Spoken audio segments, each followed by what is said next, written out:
What's up, everybody, and welcome to another episode. Hit the like button, subscribe to my channel, and share the video. Hit the join button and become a member. Why? Members get exclusive content. Hit the bell icon on my channel so that you'll receive a notification every time that I drop a video, and you can go and check the video out. Let's get into it. Well, let's get into the Sean P. Diddy Combs arrest.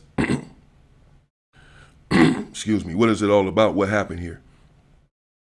Most of us knew that an arrest was coming of Cuff Daddy. It was imminent because once the feds get onto you, you're in trouble. They'll wait for a while and build their case, and they won't come and arrest you sometimes for years. The feds, they're going to wait until they're sure that they got you. Now, this guy here is about to explain all of the charges against P. Diddy. He has a lot of information. We're going to get into it. Let's see what he was charged with, what the allegations are. Will he get out of this? He's rich. Will he not? Is he guilty? In my next video, also coming up today, I'm going to react to this guy named Choke, no joke, who attended some of these Diddy parties. And another dude who attended some of these parties. And he's naming names in Hollywood about some of these guys who were involved. Shocking information. Let's get into it. Let's see what this guy says. What was P. Diddy charged with and why? Pay attention. Now, especially pay attention. Let me also say that someone said in the comments, man, why did you put in the title that he said that blacks were extremely scared of the Mexicans? He didn't say extremely, then he said shaking my head. Oh my freaking goodness, I don't have time to go watch the video. The man said that at one point he used the word extremely. He said that blacks were extremely scared of the Mexicans. I'm not just putting that shit in the title just to be putting it there. Obviously, you didn't watch the video or you wasn't paying attention because he said it. Golly, pay attention. What went on with P. Diddy? Sex trafficking? Cuff Daddy, what? Let's see. Let's see the charges against P. Diddy. I'm watching this with y'all. I want to hear it myself. Seems like he has some pretty serious charges. And they had some pretty serious evidence against him, apparently. Let's see. Let's get into it. P. Diddy. As alleged in the indictment, to carry out this conduct, Sean Combs led and participated in a racketeering conspiracy that used the business empire he controlled to carry out criminal activity, including sex trafficking, forced labor, kidnapping, arson, bribery, and the obstruction of justice. Let me say a little bit more about the charges. Okay, so that was a mouthful right there. Kidnapping, arson, bribery, sex trafficking. These are some very serious allegations against Sean Diddy Combs. He says he's about to say a little bit more about the charges. Let's see.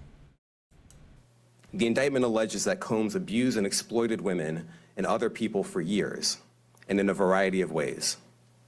As alleged, Combs used force, threats of force, and coercion to cause victims to engage in extended sexual performances with male commercial sex workers, some of whom he transported or caused to be transported over state lines.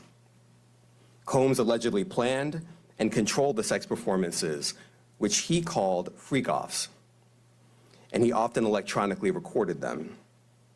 The freak-offs sometimes lasted days at a time, involved multiple commercial sex workers, and often involved a variety of narcotics, such as ketamine, ecstasy, and GHB, which Combs distributed to the victims to keep them obedient and compliant.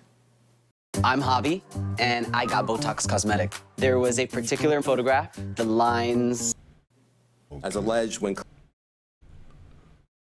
So y'all following this with me. He's saying He just said it. Y'all listen, I'm listening with y'all. It's my first time really going through this.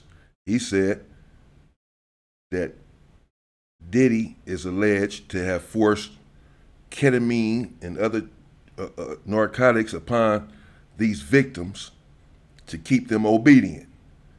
That he transported male sex workers from across state lines to perform sex acts with these women that he used force with these women, and he recorded everything for his own sexual gratification. Combs didn't get his way, he was violent, and he subjected victims to physical, emotional, and verbal abuse so that they would participate in the freak-offs, and that Combs hit, kicked, threw objects at, and dragged victims, at times by their hair. On one occasion in March of 2016, that conduct was captured on video and later reported in the media. Specifically, Combs kicked, dragged, and threw a vase at a victim in a Los Angeles hotel when the victim was attempting to flee. As alleged, these assaults often resulted in injuries to the victims, which took days or weeks to heal. In addition to the violence, the indictment alleges that Combs threatened and coerced victims to get them to participate in the freak-offs. He used the embarrassing and sensitive recordings he made of the freak-offs as collateral against the victims.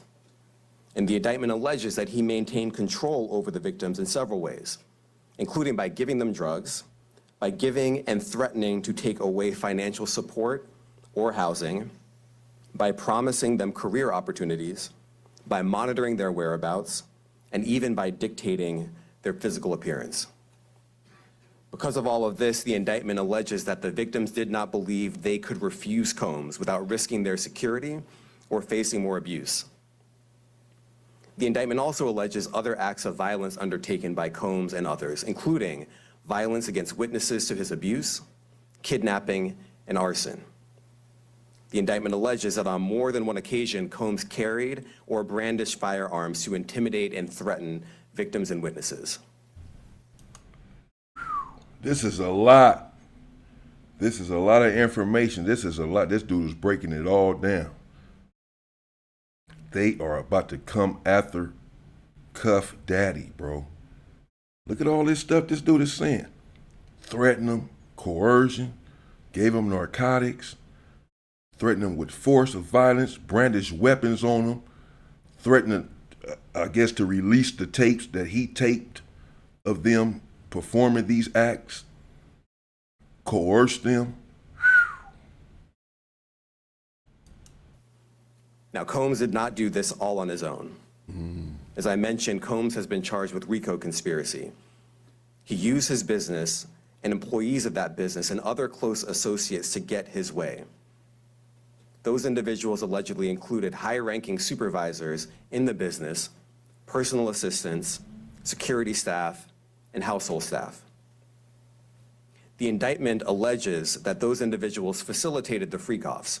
They booked the hotel rooms and stocked them with the supplies, including drugs, baby oil, personal lubricant, extra linens, and lighting. When the hotel rooms got damaged, they helped clean it up. They arranged for victims and commercial sex workers to travel for the freak-offs, and they delivered large quantities of cash to Combs to pay for the commercial sex workers.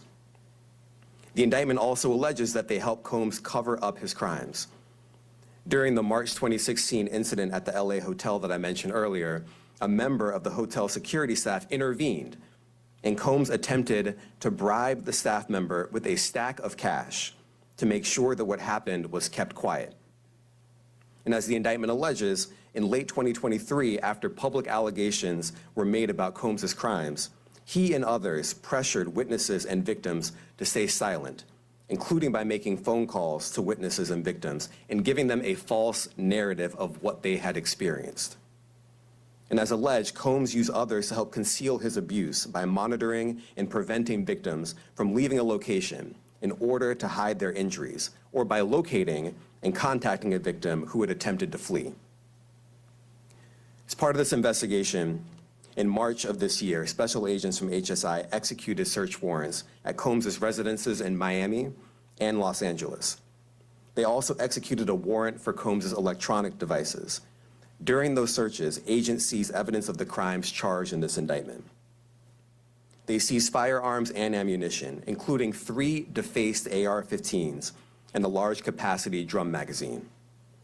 They also seized evidence of the freak-offs, electronic devices that contain images and videos of the freak-offs with multiple victims. And they seized cases and cases of the kinds of personal lubricant and baby oil that Combs' staff allegedly used to stock hotel rooms for the freak-offs, more than 1,000 bottles altogether. Oh my goodness. More than 1,000 bottles of baby oil. He trying to hold back his laugh. More than 1,000 bottles of baby oil. It's not funny though, because he was using this against women and against victims, against their will, allegedly, according to what he's saying. The indictment alleges. So it's not funny, but it's crazy. So they found weapons, lubricants, and videos and images of these victims. He had allegedly been taping them, and they found the evidence, they found the videos. Here are some of the items that we recovered during the searches. Okay. He's gonna tell us some items that they recovered during the search. Let's see what they get. As you can see here, this is a drum magazine, large capacity, and it contains, I believe, 59 rounds. I mentioned as well, we recovered 3 AR-15s. This is a close-up shot of one of the AR-15s, and you can see right here, the serial number has been thoroughly defaced. Another picture of more ammunition and parts of 2 AR-15s right there. Now, I want to be clear about 2 things. First, this office is determined to investigate and prosecute anyone who engages in sex trafficking, no matter how powerful or wealthy or famous you may be. No one should doubt our commitment on that. A year ago, Sean Combs stood in Times Square and was handed a key to New York City. Today, he's been indicted and will face justice in the Southern District of New York. Second, we are not done. This investigation is ongoing, and I encourage anyone with information about this case to come forward and to do it quickly. Anyone with information can call 1-877-4HSI-TIP. I want to express my deep appreciation for the victims and witnesses who have used their voices and helped bring this criminal conduct to light. We would not be here without them. I also want to thank the dedicated case agents on the HSI Trafficking in Person Squad in New York. They have been with us since day one and have worked tirelessly on this investigation. They will continue to be invaluable partners to us. I also want to thank the incredible agents and analysts from SCNY who have also provided tremendous assistance on this case. I'm deeply grateful for their continued work. And finally, I want to thank the outstanding career prosecutors from SCNY who are handling this case. Meredith Foster, Emily Johnson, Chrissy Slavic, Madison Smizer, and Mitzi Steiner, and their supervisors, Jamie Backleepter and Jacqueline Kelly. They are members of the Civil Rights Unit in our criminal division. We created the Civil Rights Unit when I became U.S. Attorney. I'm deeply proud of their work on this and so many other cases. I'll now take some questions. Eric Katursky, ABC. Thanks, Nick. Damian, thanks. The indictment describes aggressive, open, violent, hedonistic abuse that you say was recurrent and widely known. Why did it take law enforcement so long to intervene? How many women were victimized by Sean Combs, and how many others were involved? Look, our investigation is ongoing. We are committed to bringing justice to everyone who's been victimized by the defendant.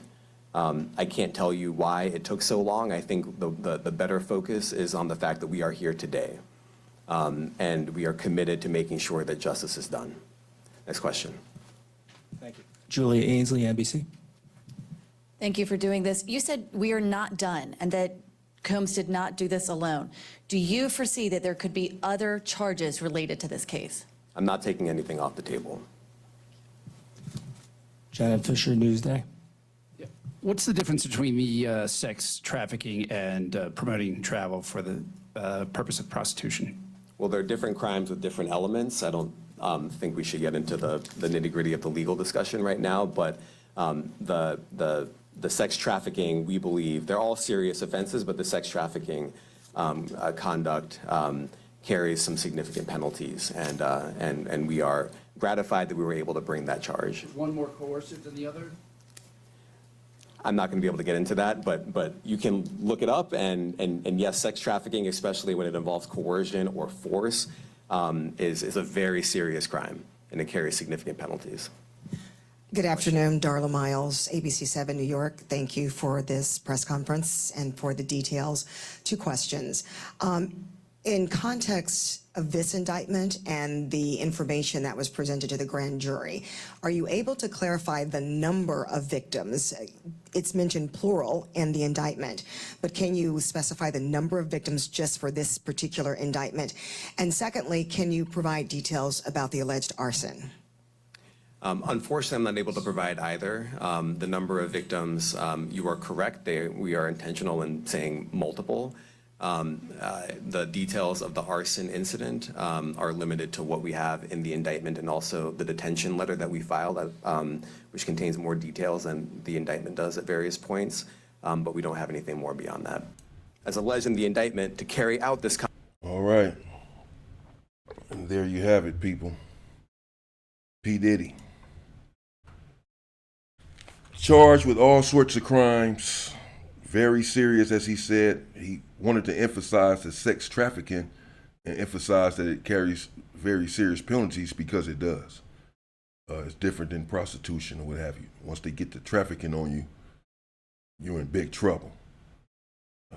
Apparently they have some sort of evidence against P. Diddy, including the AR-15s that have been defaced, along with video evidence of his alleged crimes and the alleged victims.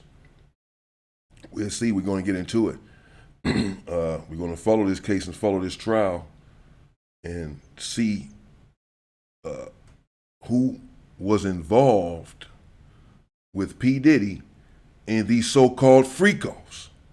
Who was all involved in Hollywood? Some people saying that they have a laundry list of people that was involved in these freak-offs. And if so, they were covering P. Diddy. I have no respect for a man who abuses women. I'm not going to cover P. Diddy. They were covering him for many years, decades probably. She asked the question, what took so long to bring these charges? Because he's rich and famous. And coming up today, we're going to get into this dude who has been to a couple of these freak-offs with P. Diddy and others. And he describes a couple of wild scenes. We're going to get into it. I'm going to wait till we get into it. We're going to get into that coming up today. P. Diddy arrested, charged with sex trafficking, brandishing firearms, racketeering, the RICO Act, sex by extortion and coercion, by threat of violence, accused of using violence to get these recordings. Very serious charges. And we're going to have to see how it turns out for P. Diddy. We're going to follow this case and we're going to continue to get into it, continuing today with the guy, again, who says he went to a P. Diddy freak-off. And the shit was wild. In the meantime, stay free, people.